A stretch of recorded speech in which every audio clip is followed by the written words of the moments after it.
صباح الخير. Bonjour tout le monde. السلام عليكم. بداية باسم كل أعضاء برنامج الجسور الجمعيات والشركاء باسمكم كامل أرحب بمعالي وزير الشباب السيد الخمري تحية كبيرة نلبى هذه الدعوة بحضور فعاليات هذا اللقاء ومرحبا مع الوزير.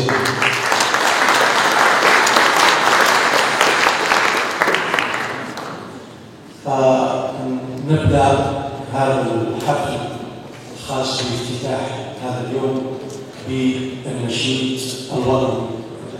لا أنسى أن أرحب بكل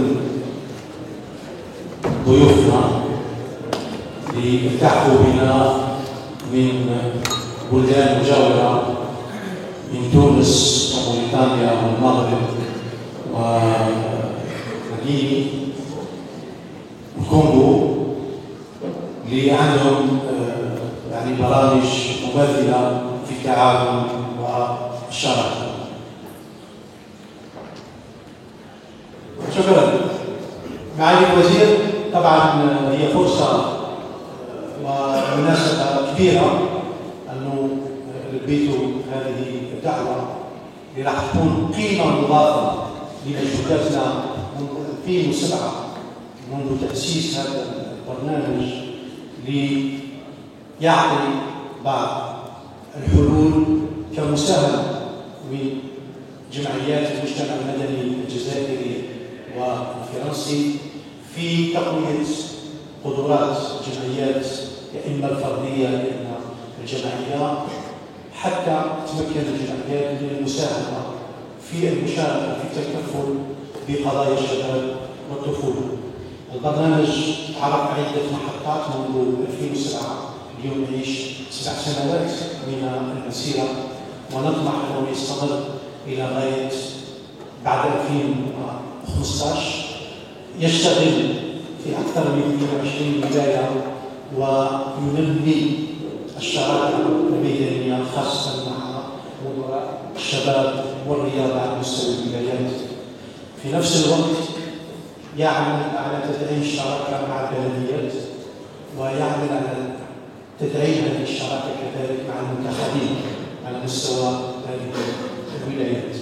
في نفس الوقت هذه الشراكة امتدت إلى ولايات ومناطق أخرى في فرنسا، لأن الشراكة الرسمية موجودة بين المدن الجزائرية والفرنسية، فقلنا لابد من هذه الشراكة. لا coopération décentralisée تعطي مكان مهم جدا للطفولة والشباب والقضايا خاصة المتعلقة بالتبادل وتبادل الخبرات والتجارب. طبعا البرنامج كذلك يدعم مبدأ الشراكة مع السلطات العمومية والحوار حول خاصة السياسات العامة وكيف المجتمع المدني يساهم في تجسيد هذه السياسات العامة لتقترحها الوزارات المعنية بهذه الشريحة. وفي تصورنا قطاع الشباب مهم جدا واستراتيجي لنا في هذا التعاون وهذه الشراكة. Uma société citoyenne est l'expression d'une authentique société civile qui se construit progressivement dans la pluralité, dans la diversité et pour de grands objectifs. Parmi ces objectifs, c'est le développement démocratique et pluriel. Et personne ne peut contester à mouvement associatif ce caractère dynamique, cette valeur militante autour des valeurs plurielles et démocratiques. Personne.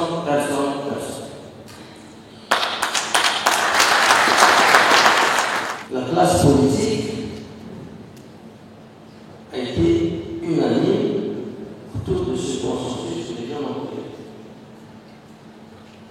Et je salue la jeunesse en tant qu'acteur qui a créé ce consensus. Ça, c'est l'histoire. Donc, je souhaite que vous évaluez de manière difficile, de manière assez responsable et assez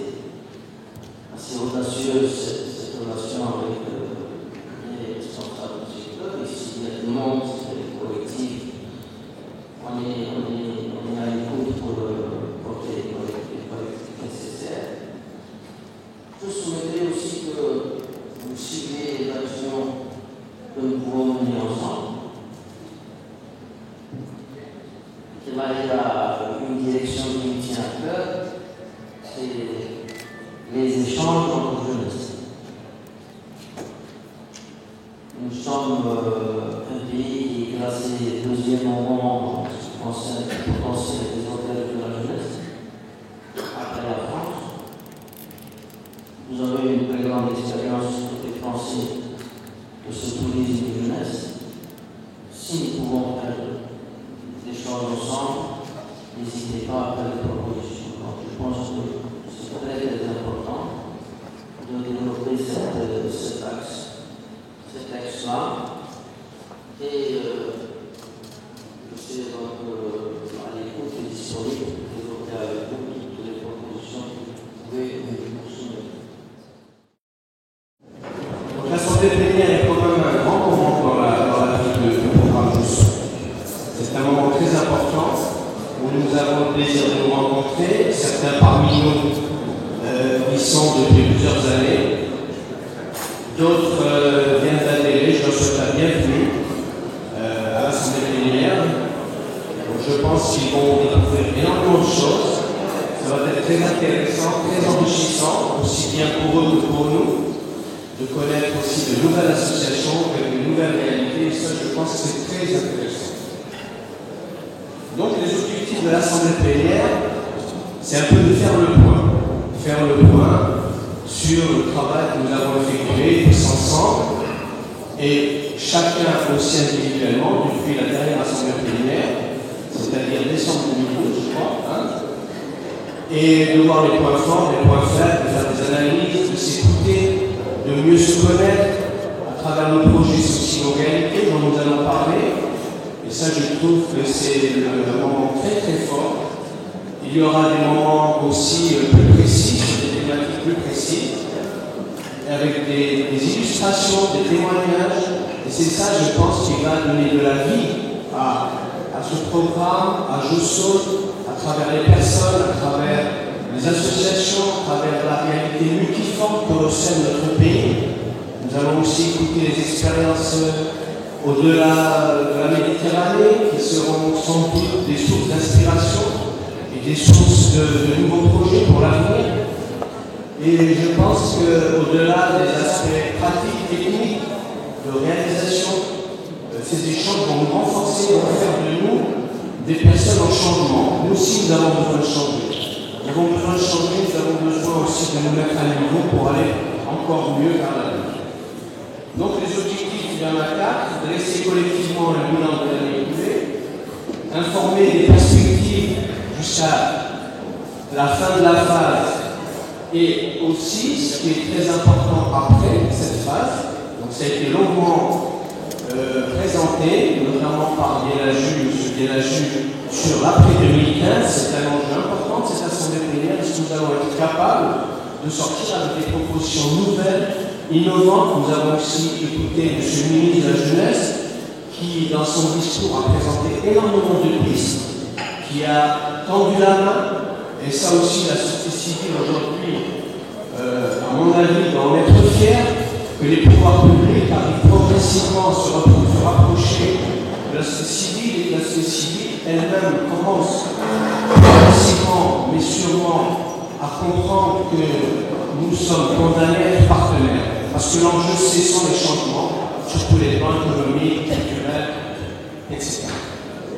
Et l'objectif, c'est aussi de renforcer les liens entre les associations, les intervenants, les collectivités locales françaises et algériennes. Et enfin, de faire de ce collectif, de ce forum, de cette assemblée plénière, de lui donner une autre envergure, une autre façon de réfléchir pour l'après 2015. Qu'est-ce que nous voulons devenir après 2015? Est-ce que l'aventure va s'arrêter?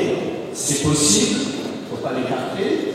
Est-ce que nous avons l'envie et la volonté de la continuer en rebondissant sur nos acquis, sur nos points forts, pour lui donner notre envergure? Et ça, je pense, cela va dépendre beaucoup de nous, de ce que nous allons dire pendant ces jours. Et nous avons cette chance de nous retrouver. Rares sont les collectifs qui peuvent se rencontrer, comme ça on a un laps de temps aussi court pour pouvoir échanger et produire des visions nouvelles. Et là, pour partager avec vous les travaux que nous avons faits et évaluer tous ensemble. Donc, je commence juste par un petit peu dire ce qu'est le PCPA pour nos amis qui ne connaissent pas encore très bien d'entre eux sourds. Donc, c'est d'abord une thématique centrale qui est autour donc, de l'enfance et de la jeunesse, qui a été un choix concerté avec les membres fondateurs, mais aussi un choix stratégique car il s'agit d'une population donc, importante, mais aussi avec des domaines très diversifiés.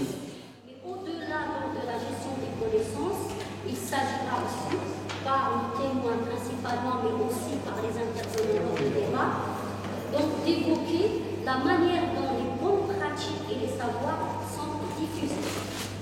Alors, nous partons bien sûr de l'hypothèse qu'il y a une plus-value dans cette manière de faire, dans ce savoir-faire, dans ce savoir-vivre, dans ce savoir-faire et dans ce savoir-être. Comment nous avons fait, au lieu de pratiquer la sociologie classique dans un quartier chaud comme Ras El Ain, justement, nous avons commencé par le plus difficile, c'est de nous mettre à l'écoute.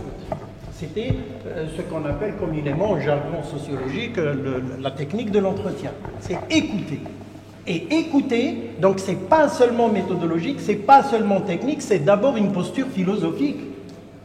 Et c'est pourquoi je disais tout à l'heure que même l'université a à apprendre de ce qui est en train de se passer dans ces projets associatifs. Ce n'est pas seulement l'université comme creuset de production de savoir scientifique qui va le ramener. Même l'université, elle a à se mettre à l'écoute, à se mettre à l'heure, en quelque sorte, de la réalité dans laquelle elle est ancrée. Parce qu'il y a plusieurs échelons de partenariat avec les pouvoirs publics. Là où c'est le plus difficile, c'est le partenariat pouvoirs publics centraux. Là c'est le plus difficile. Pourquoi? Parce que pour pondre une convention, il faut qu'il voilà, avec la réglementation, qu'il l'invente ou j'en sais rien. En tout cas, nous on traîne depuis 5 ans pour avoir cette fameuse convention, alors qu'il la signe avec Pfizer, avec voilà, pour des formations, ce n'est pas encore idyllique. Tout est à construire. Et qu'il y ait une confiance mutuelle. Et qu'on apprenne à travailler ensemble, pouvoir public, association. Nous allons commencer les restitutions. Alors, 6 interventions. La première intervention, je passe la parole à Fatiha, qui est là, qui va remplacer Hasiba pour rendre compte sur l'atelier Agir pour son territoire, du projet individuel au projet collectif. À toi la parole. Bonsoir tout le monde. Je vais essayer d'être brève. Donc, je suis rapporteure de l'atelier Agir pour son territoire, du projet individuel au projet collectif. Donc, comment passer de l'individuel au collectif et dépasser ce collectif pour agir avec d'autres acteurs du territoire. Je suis en charge de vous présenter les 4 recommandations qui ont été le produit des discussions et des débats qui ont lieu au niveau du groupe 2 intitulé Partager ses acquis et savoirs, et sur la base des discussions qui ont suivi les témoignages qui ont été présentés par nos amis du projet Aladdin et nos amis de l'université et du CMSEA de Lorraine. Donc je vous invite à présenter les recommandations de l'atelier Répondre aux aspirations d'une jeunesse citoyenne. Voilà, à vous la parole. Merci beaucoup, je m'excuse pour ce retard lié à un problème technique. Ah, c'est bon, très bien. Bon, pour les recommandations de notre atelier, ça a été beaucoup plus le dialogue de jeunes aux jeunes, et aussi le dialogue de jeunes avec les autorités locales.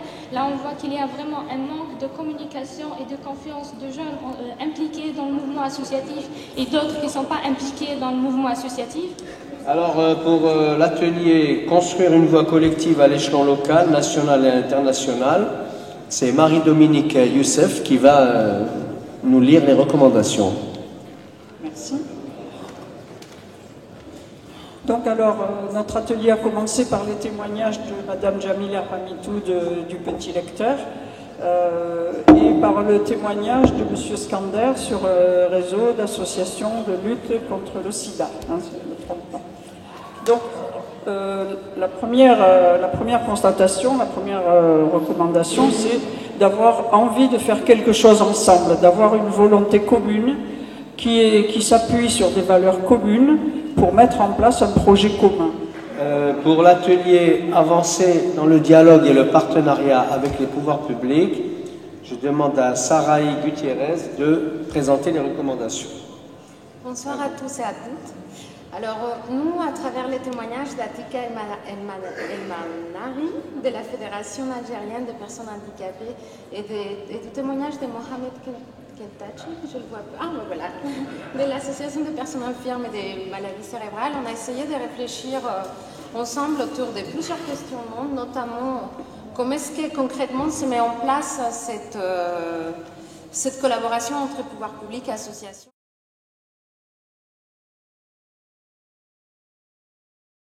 Comment dire, pour notre programme, au Maroc, c'était le PCM. Maintenant, c'est fini, c'est clôturé, mais il a donné naissance à un nouveau programme qui est le REMAGEC, comme monsieur l'a dit. Donc, je vais essayer de parler un petit peu du parcours et qu'est-ce qu'on a gagné, qu'est-ce qu'on a retenu de cette expérience. En fait, le PCM a démarré en 2002, donc c'est le programme, je crois, le plus ancien PCPA dans la région. Il a travaillé sur deux axes. D'abord, c'est l'accompagnement des jeunes marocains, mais le deuxième axe qui est en parallèle, c'est travailler en concertation avec les pouvoirs publics. Donc, je vais intervenir sur deux volets. Les effets du PCPA sur la structuration de la société civile et ensuite je parlerai de la concertation société civile, pouvoir public au Congo-Brazzaville. Donc le PCPA Congo, c'est trois enjeux. Contribuer à renforcer la crédibilité et l'exemplarité des organisations de la société civile congolaise. Deuxièmement, renforcer les dynamiques collectives structurantes et durables au sein de la société civile congolaise en vue de sa participation à l'élaboration, à la mise en œuvre et au suivi des politiques publiques dédiées à la réduction de la pauvreté. Troisième enjeu, contribuer au développement local des territoires. J'ai fait des programmes PCPA sur déjà la société civile algérienne et ensuite on parle aussi, on va dire un petit mot sur les pouvoirs publics. Donc avant peut-être d'aller vers cette intervention, je voudrais juste souhaiter la bienvenue à nos amis de l'Inter-PCPA, donc du Congo, du Maroc, de la Tunisie, maintenant c'est nouveau venu un peu au programme, et la Mauritanie. Et sans oublier peut-être un petit clin d'œil à nos amis guinéens qui n'ont pas pu être là avec nous aujourd'hui. Et sincèrement, le programme l'Inter-PCPA, pour moi, c'était une entreprise très enrichissante parce que le programme a permis quand même d'aller dans ces pays. Moi, j'ai eu l'occasion d'aller dans ces pays, voir un peu comment ils travaillent et vivre leurs difficultés, leurs attentes, leurs espérances, vivre un peu aussi les réalisations des différentes sociétés civiles des différents pays. Merci. Alors, je m'appelle Hela Nafti. Bonjour tout le monde. Je voudrais d'abord remercier tous les organisateurs de cette rencontre qui m'ont permis de venir voir, observer, surtout écouter et apprendre. Je suis vice-présidente de la Ligue tunisienne de l'éducation et je suis membre du comité de transition du programme Soyons actifs de solidarité laïque, qui bientôt sera un PCPA, je l'espère.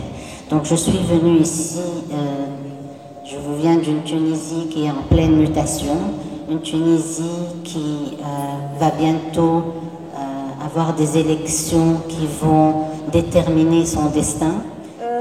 Il n'y a pas encore de PCA malheureusement, mais nous sommes sur une dynamique avec l'ambassade de France et la coopération française de manière générale.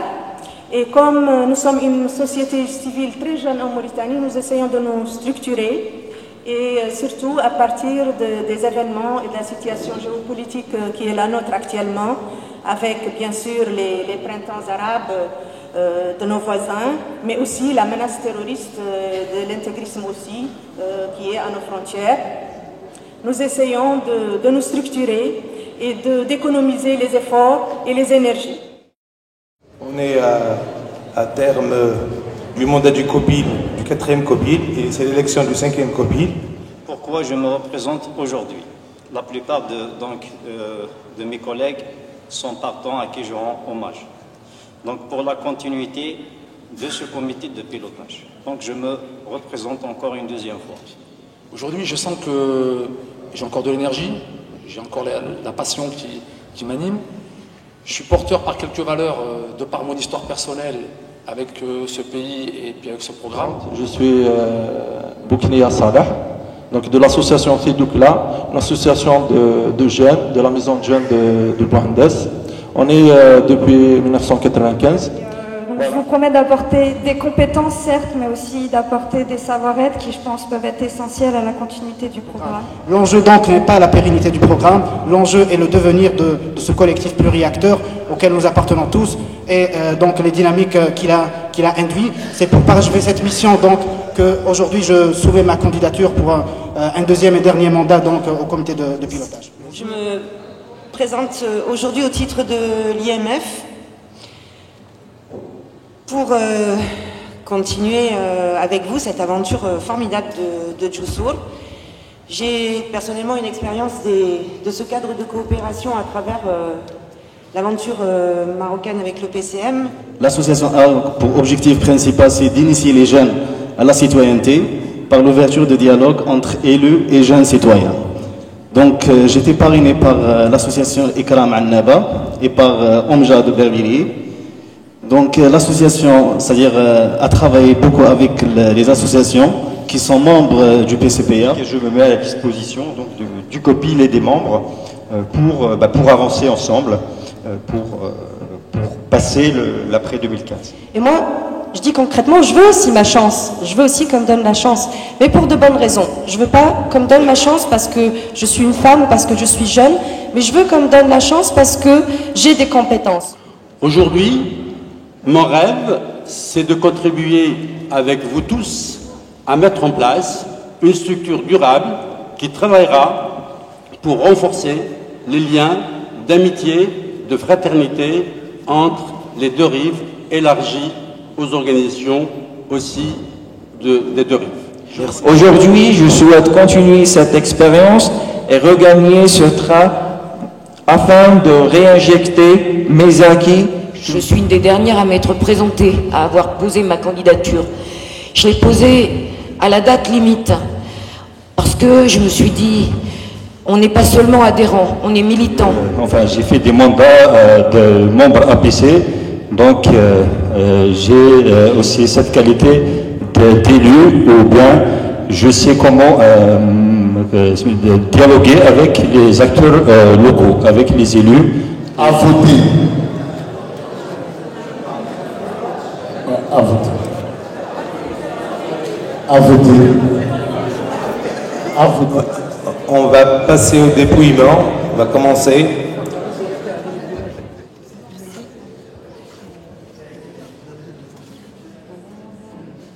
Bouknia Salah. Abdinour Sahraoui.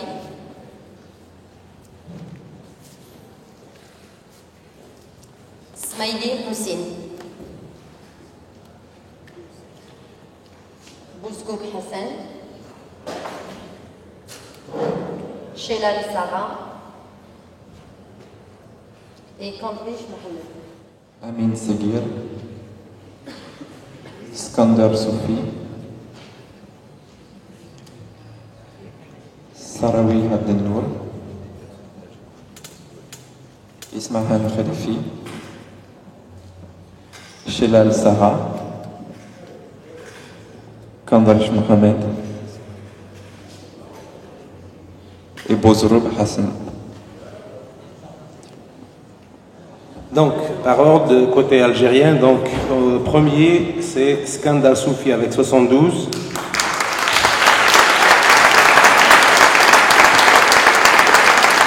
Ensuite, Smaïli aussi, 64. Ensuite, Farid Kaboua, 60. Ensuite, Amin Srer, 56. Et Ismaël Khalifi, 52.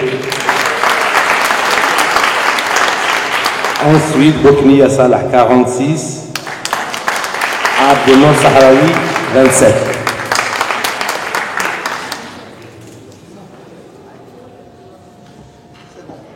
Côté français, donc c'est Bouzroud Hassan avec 76.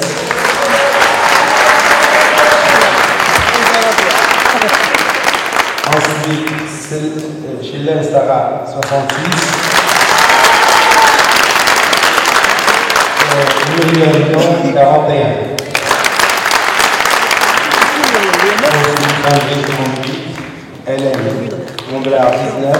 Ghislaine Bourgoul, 15.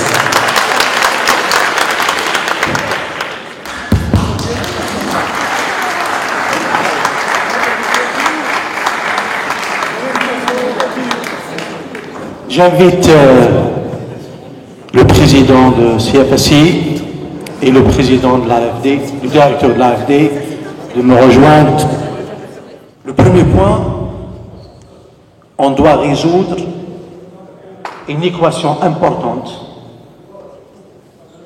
C'est le rapport entre la société civile et les pouvoirs publics. C'est une mission qui n'est pas facile, mais on doit résoudre cette équation au niveau central et au niveau décentralisé. C'est la clé de la réussite pour les prochaines étapes. À travers ça, on va travailler sur la reconnaissance de ce programme. Et derrière cette reconnaissance, on fait une reconnaissance à la société civile algérienne, qu'elle ne soit pas marginalisée, qu'elle ne soit pas figurante sur la scène nationale. Le troisième point qu'on va déclencher, c'est d'arriver à un processus ou bien un mécanisme de concertation permanent, formel, qui implique toute la société civile. Si nous voulons la construire, cette paix, il nous faut demander aux enfants et aux jeunes de s'exprimer. Il n'y a pas assez d'enfants, il n'y a pas d'enfants en face de moi, il n'y a pas de jeunes suffisamment en face de moi. J'aimerais que, en tant qu'observateur, puisque c'est mon rôle, j'aimerais que les prochaines assemblées plénières, il y ait des enfants, il y ait des jeunes. Parce que nous les représentons, mais ils ont aussi des choses à nous dire, directement. Comment pouvons-nous intégrer les enfants et les jeunes dans nos processus démocratiques ? N'oubliez pas que derrière les mots techniques, le jargon associatif, le renforcement des capacités, des dynamiques territoriales, transversales, thématiques, etc., n'oubliez pas qu'il y a des valeurs. Il faut que ces valeurs s'expriment. Ne devenons pas des technocrates associatifs. Ce sont ces valeurs qui nous rassemblent. Et puis nous espérons, au-delà, l'après-2015, pour lequel on a vu beaucoup de pistes. Et pour cela, avec Nada, notre futur, l'engagement du CFSI vous est assuré. La jeunesse est-elle un problème?